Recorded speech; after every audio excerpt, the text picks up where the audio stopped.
یادکردنەوەی ڕۆژی گیانی منداڵانی ونبووە لە هەڵەبجە.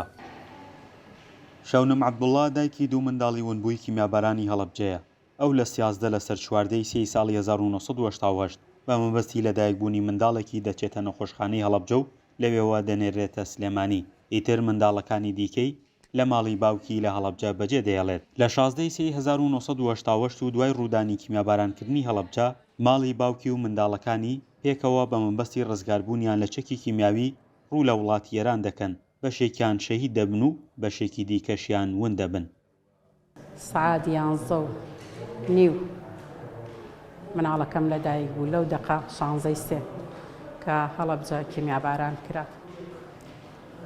کە کاتێ پێڵەم یادی 16 هەڵێ دایکە ئەو یادە نەکبەتی کە منە هێنایە دنیا. مناڵێکم هێنایە دنیا، بەڵام دوانی کەم لە دەستدا.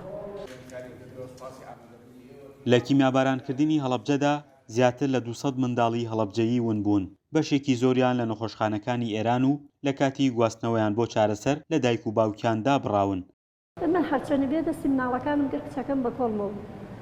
دەستی مناڵەکانم گرت دوو مناڵەکان کێشانم هەرچەنە بێگانم ئەوە. بۆ خۆی لەوا کەوتینە حاڵی ناڕەحەتی من وەسەر کوڕە گەورەکەم ئاگریان بۆ خۆی خۆشم دوو لەفتان تۆ زەردام هەڵاورد و یەکسەر چاوم کرد. چاوم کرد بوویتە کە کاتێک چاوم کرد سەیرەکەم وام لەتارە. سێدانەمانی ڕێک من بێسەروشێن لە تارانە. هەر نەمزانی مناڵم تیاسووە کە سوکارم چیان لێ هاتووە چیان لێ نەهاتووە. لەگەڵەوەی 35 ساڵ بەسەر کیمیابارانکردنی هەڵەبجەدا تێپەڕ بووە، ئەوانەی کە دەگەڕێنەوە میکانیزمێکی گونجاو نییە بۆ یەکلاکردنەوەی کەیسەکانیان. لە ئێستاشدا داوا لە حکوومەتی عێراق کراوە ئەم کەیسە لە ئەستۆ بگرێت. محاربێکی نەفسیە کرێ لە ڕووی دەرونیمەوە شکاوە من، لە ڕووی ئازاردانەوە ئازاردراوم، ئازارێکی نەفسی. بەداخەوە کاتێک کە کەسێک دێتەوە ئەم هەڵەبجەیە سەر لە نێو نەبێتەوە.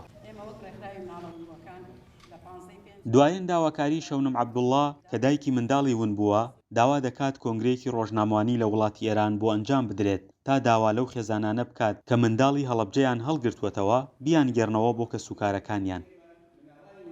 وەرە یەکێ هاتۆ پێی وتم مردوون، یەکێ هاتۆ توێتی سەجنن لە ئێران، یەکێک هاتۆ توێتی دوانیانم بینیوە براوەتە ئەو شوێنە و ئەنفال کراون.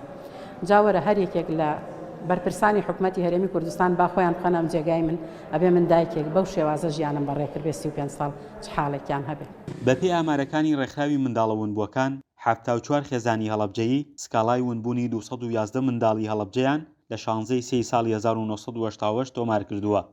فەرحان هەورامانی، دەنگی ئەمریکا، هەڵەبجە.